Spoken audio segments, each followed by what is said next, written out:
जय हिंद class 12th। This is Jainit Guru my self प्रथम द्विवेदी। और आज मैं आप लोगों को एक्सरसाइज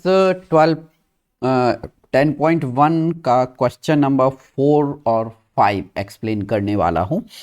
तो यहाँ आइडेंटिफाई करते हैं। आपको एक क्वेश्चन दिया हुआ है, एक स्क्वायर दिया है बेसिकली। अब देखिए, अभी तक जो स्क्वायर आप लोगों ने देखे हैं वो स्क्वायर में क्या होता है कि यहाँ देखिए, ये आपका सपोज दैट एक स्क्वायर है, ठीक है। तो स्क्वायर में आपको क्या दिया हुआ है, क्या दिया होता था, क्योंकि यहाँ हम सिर्फ मैग्नीट्यूड की बात करते थे वेक्टर एनालिसिस से पहले के टाइम में। यहाँ पे सबकी डिस्टेंस सेम होती थी, ठीक है। सपोज दैट ये ए मीटर हो गया, ये ए मीटर हो गया, ये ए मीटर हो गया और ये भी ए मीटर हो गया, ठीक है। तो आप यहाँ ऐसे समझिए कि इनकी जो मतलब मैग्नीट्यूड फिक्स है। यहाँ अभी तक कोई पर्टिकुलर डायरेक्शन की बात नहीं होती थी, बट आप इसको स्क्वायर कंसीडर मत करना इस क्वेश्चन में। यहाँ स्क्वायर उन्होंने दिया जरूर है, बट यहाँ आपको क्या करना है, आइडेंटिफाई द फॉलोइंग वेक्टर्स। उसको उन्होंने वेक्टर फॉर्म में कन्वर्ट किया है। तो बेसिकली देखे जाए तो ये सबकी जो मैग्नीट्यूड है वो सेम है, बट इन सबकी डायरेक्शन अलग अलग है। और वेक्टर अलजेब्रा में आप लोगों को मैग्नीट्यूड और उसके साथ में डायरेक्शन दोनों को कंसीडर करके चलना है।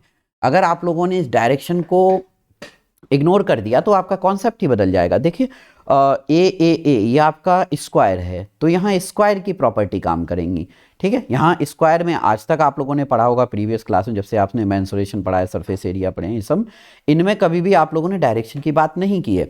बट यहाँ इस क्वेश्चन में उन्होंने आपको ए वेक्टर है, ए वेक्टर की जो डायरेक्शन है, आप ऐसे समझिए, यहाँ आप ये बनाइए, ये हो गया ईस्ट, ये हो गया वेस्ट, ये हो गया नॉर्थ और यहाँ नीचे हो गया साउथ, ठीक है। तो यहाँ डायरेक्शन है। अब देखिए, ए वेक्टर की जो डायरेक्शन है वो वेस्ट टू ईस्ट है। यहाँ पे बी वेक्टर है, ठीक है, ये हो गया ए बी और नीचे ऑब्वियसली ये सी वेक्टर है, ठीक है। तो इन सब की डायरेक्शन आपको मेंशन की हुई है, तो इसका आपको ध्यान देना है किसकी डायरेक्शन क्या है। देखो, direction of A and B, मतलब ए बी और डी, इनकी जो डायरेक्शन है, ठीक है। मैं यहां देखो, क्वेश्चन स्टार्ट करने से पहले आप लोगों को ये पॉइंट इसलिए क्लियर करवा रहा हूं क्योंकि यही मेन है। ए वेक्टर का जो डायरेक्शन है, बी वेक्टर का जो डायरेक्शन है, जैसे ए वेक्टर का डायरेक्शन इस तरफ है, बी वेक्टर का डायरेक्शन आपका नीचे की तरफ है, ठीक है। आप ऐसे समझिए, ये तो ऊपर दिए हुए हैं, जैसे ये हो गया सी वेक्टर और ये हो गया डी वेक्टर, बट आप इन सब की डायरेक्शन जरूर लिखिए, वो भी इससे मेजर करके। ए का डायरेक्शन वेस्ट टू ईस्ट हो गया, बी का डायरेक्शन नॉर्थ टू साउथ है, सी का डायरेक्शन ईस्ट टू वेस्ट हो गया और डी का डायरेक्शन अगेन जो बी का है वही इसका, यानी कि नॉर्थ टू साउथ।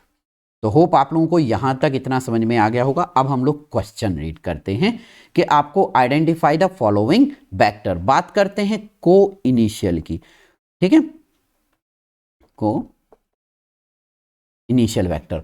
इसका मतलब आप ये समझिए जिनका स्टार्टिंग पॉइंट सेम हो। तो यहां पे सिर्फ एक ऐसा वेक्टर बना हुआ है जैसे कि उसकी ही जो डायरेक्शन, उन वेक्टर्स की जो शुरुआत होती है वो एक ही तरफ है। देखिए, यहाँ पे ये ए वेक्टर हो गया, ठीक है, ए वेक्टर, और दूसरा वेक्टर यहाँ दिया हुआ है बी वेक्टर।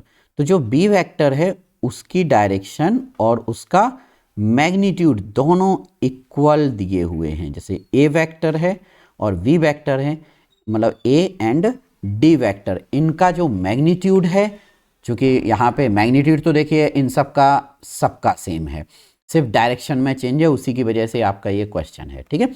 तो यहाँ कोइनिशियल वेक्टर में बेसिकली कौन से हो जाएंगे, ए वेक्टर एंड डी वेक्टर, क्योंकि इनका स्टार्टिंग पॉइंट सेम है, ठीक है। अब बात करते हैं इक्वल वेक्टर की, ठीक है। तो इक्वल वेक्टर में मैग्नीट्यूड तो सबका सेम है, बट आपको ऐसे दो वेक्टर्स देखने जिनकी डायरेक्शन सेम हो। और इस पूरे डायग्राम में ऐसा इक्वल वेक्टर कौन सा है, एक आपका वेक्टर ये है, देखो, जिसकी डायरेक्शन आपको देखिए नीचे की तरफ है, यानी कि नॉर्थ टू साउथ है, और यहां इसको देखिए, इसकी जो डायरेक्शन है वो भी नॉर्थ टू साउथ है। तो दोनों की डायरेक्शन आपकी हो गई, यानी कि जो डी वेक्टर और B vector. Is that clear? इन दोनों को इक्वल वेक्टर कहा जाएगा। अब बात करते हैं collinear vector but not equal. देखो कोलिनियर वेक्टर क्या कहलाते हैं? ऐसे वेक्टर जो एक ही लाइन में हो। ठीक है, यहां पे समझिए, तो कोलिनियर जो वेक्टर होंगे हमारे, वो होंगे ए वेक्टर। देखिए दोनों वेक्टर एक दूसरे के पैरेलल हैं, तो क्या हो जाएगा? को linear vector but not equal. अब देखिए इक्वल इसलिए नहीं है क्योंकि इनकी डायरेक्शन अलग है। डायरेक्शन क्या हो रही है? चेंज हो गई है। जो ए वेक्टर है उसकी डायरेक्शन क्या है? डायरेक्शन ऑफ ए वेक्टर क्या हो गया आपका? West to east. और आपका जो सी वेक्टर है, ठीक है, उसकी जो डायरेक्शन है, ठीक है, ये जो एरो है इस एरो पे मत जाइएगा, ये एरो सिर्फ उस एरो इसलिए लगाया जाता है क्योंकि उसको वेक्टर बोला जा सके। ठीक है, ओके। तो जो सी वेक्टर है उसके लिए जो एरो है वो इस डायरेक्शन में लगा हुआ है। कहाँ? ये देखिए इधर लगा हुआ है। तो आपका ये जो होगा वो आपका क्या बन जाएगा? C vector. इसकी जो डायरेक्शन है वो है ईस्ट टू वेस्ट, इसलिए कोलिनियर होंगे but not equal vector consider किए जाएंगे। तो होप आपको ये क्वेश्चन काफी अच्छे से समझ में आ गया होगा। अब आते हैं अगले क्वेश्चन की तरफ। ठीक है, तो नेक्स्ट क्वेश्चन क्या है हमारा, देखते हैं। ओके, नेक्स्ट क्वेश्चन में हमें दिया हुआ है answer the following. Okay, true and false है, कर सकते हैं अच्छे से। ठीक है, देखिए उन्होंने कहा A vector and minus A vector are collinear.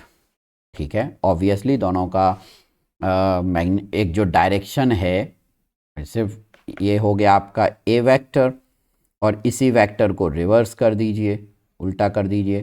ठीक है, तो ये हो गया आपका माइनस ए वेक्टर, क्योंकि हमने डायरेक्शन चेंज की है, तो ये दोनों वेक्टर एक दूसरे पे सुपर इम्पोज हो सकते हैं। ठीक है, तो ठीक है, ये वाला जो हमारा है ये स्टेटमेंट क्या हो जाएगा?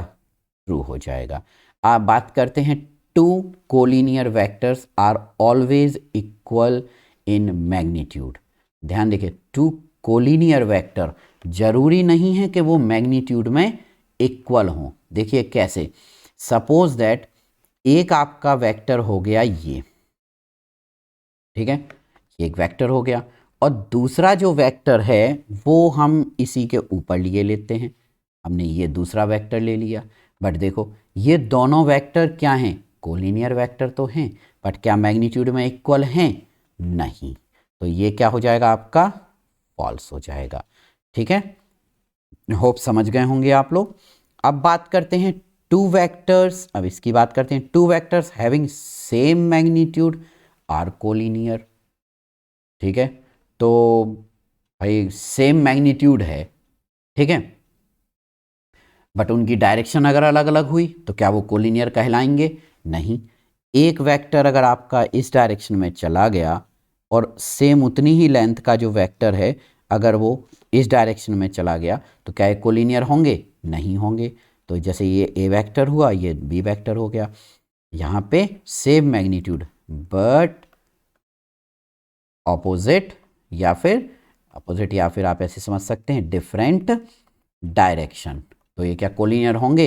नो, मतलब ये आपका फॉल्स हो जाएगा। लास्ट करते हैं टू कोलिनियर वेक्टर मतलब सेम मैग्नीट्यूड। ठीक है, अब क्या कह रहे हैं? Two collinear vectors having the same magnitude are equal. तो भाई कोई ज़रूरी नहीं है कि वो सेम मैग्नीट्यूड के हों। ठीक है, उन्होंने आपको दे दिया same magnitude are equal, but यहाँ पे डिफरेंट डायरेक्शन है, तो ये भी हमारा फॉल्स हो जाएगा। ठीक है, तो इस तरीके से ये ट्रू फॉल्स है। आप लोग कोलिनियर कोइनिशियल इन वेक्टर्स की जो थ्योरी है उसको एक बार अच्छे से कवर कर लीजिएगा। मैं कोशिश करूंगा नेक्स्ट जो मैं आप लोगों के लिए वीडियो रेडी करूंगा उस वीडियो में मैं आप लोगों को इस चैप्टर के जितने भी टाइप्स ऑफ वेक्टर्स होते हैं उन सबको प्रॉपरली समझाने की कोशिश करूंगा। Okay, so thank you so much, thanks for watching. मिलते हैं अगली एक्सरसाइज के साथ अगले वीडियो में। Okay, thank you so much.